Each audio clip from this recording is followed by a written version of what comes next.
लोग जो सड़क भी नहीं, पूरा घर बार पूरे बिल्डिंग भी धरातल पे नहीं है, भ्रष्टाचार में डूबी हुई है। ऐसे लोग नगर पंचायत के इस बोर्ड को भ्रष्टाचारी बताने का काम कर रहे हैं। मैं कहना चाहता हूं सांपों से, उन नागों से, उन सपोड़ों से कि ये नगर पंचायत चली है 5 साल और तुमने जितने भी समय यहां पर राज किया अपना, चाहे वो प्रधानी के सिस्टम से किया हो, चाहे अन्य व्यवस्था से किया हो, पूरी तरह से एक एक चीज को लूटने का काम तुम्हारे माध्यम से हुआ है। चाहे वो अभी तालाबों पर कब्जे की बात हो, चाहे वो सरकारी जमीनों पर कब्जे की बात हो, चाहे गरीब लोगों से पैसा ऐंठने की बात हो, चाहे गरीब लोगों से अन्य आवश्यकताओं के रूप में पैसा लेने की बात हो, हर जगह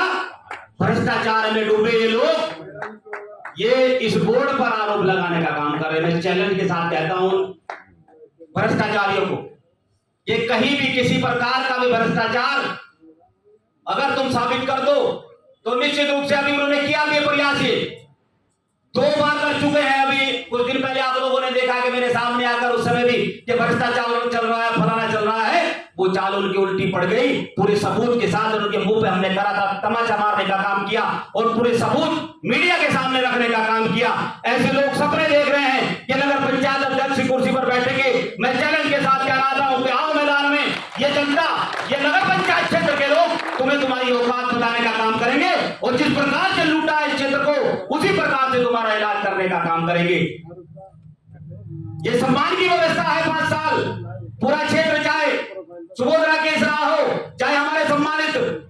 सभासद रहे हो, चाहे सम्मानित हमारा स्टाफ रहा हो, किसी प्रकार से भी ऐसी व्यवस्था को यहां पर दिखाई नहीं देगी जिसको भ्रष्टाचार कहा जाता है। अभी आज मैंने ईओ साहब को फोन किया, मुझे पता लगा कि उन भ्रष्टाचारियों के कुछ चमचे कहीं फिते डालने शुरू कर दिए कि बोर्ड हट गया, आप करो करते शुरू। मैंने ईओ साहब से कहा कि ईओ साहब जाकर दिखवाइए कि वहां पर वो लोग शुरू हो चुके हैं, चोरों की प्रक्रिया शुरू हो चुकी है, लेकिन उनको बता दो कि सुबोधरा केस कहीं गया नहीं है, ये नगर पंचायत के अधिकारी कहीं नहीं गए, ये मेरे बोर्ड के सदस्य और मेरे वो साथी जो 24 घंटे मेरे साथ हर तरह से तन मन धन के साथ खड़े रहते हैं, वो कहीं नहीं गए हैं। इन चोरों के जितने भी अवैध कब्जे हमने रोक रखे 5 सालों के अंदर, कोई भी 1 इंच कब्जा नहीं होने दिया जाएगा। पूरी व्यवस्था के साथ, पूरे सिस्टम के साथ ये व्यवस्था हम लोग लेकर चलेंगे। हम और हमारा पूरा ये व्यवस्था जो नगर पंचायत की है, हमारे साथियों की है, जिस प्रकार से हमने वो अवैध कब्जे रोके उसी व्यवस्था को हम रोकने का काम भविष्य में भी करेंगे। ये वादा और दावा इस मंच के माध्यम से करने का काम आपके बीच में करते हैं। तो साथियों, ऐसे लोगों से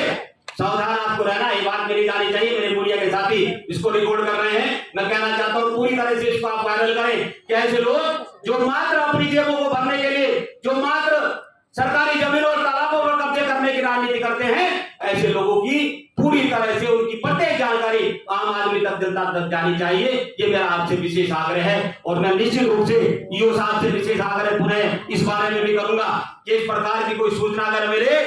तो आप उस पर तत्काल से कार्रवाई करेंगे। कोई भी अवैध कब्जाधारी जिस प्रकार से ये बिलों में घुसे हुए थे 5 साल के अंदर, उसी प्रकार से आप अपना ये जो समय है 7-8 महीने जो चुनाव का है बोर्ड बनने से पहले का, उसी प्रकार से वो चूहे वहीं घुसे रहे, कोई भी कब्जाधारी बाहर न निकले, कोई भी अवैध कब्जा नगर पंचायत की किसी जमीन, किसी दुकान पर, किसी तालाब पर न हो। ये विशेष आग्रह में ईओ साहब से और यहाँ पर जो हमारे एसडीएम साहब जिनको ये व्यवस्था दी गई है उनसे भी कहना चाहूंगा, उनसे हमारी बात हो भी चुकी है और आगे भी करेंगे कि इस प्रकार के अवैध कब्जे जो पहले यहाँ पर चल रहे थे, हमने 5 साल में उनको रोका, आगे वो व्यवस्था उसी प्रकार से रुक रहे। गलत काम करने वाले लोगों को सहयोग बिल्कुल न मिले, गरीब जनता का सहयोग हो, गरीब जनता के काम हो, जो वास्तविकता में जिसको आवश्यकता है उसको वो आवश्यकता, उसकी पूर्ति हमारी नगर पंचायत के, हमारे ईओ साहब के और हमारे तमाम स्टाफ के माध्यम से हो। ये विशेष आग्रह इस मंच के माध्यम से मैं करता हूं। बहुत बहुत धन्यवाद। जय हिंद, जय भारत।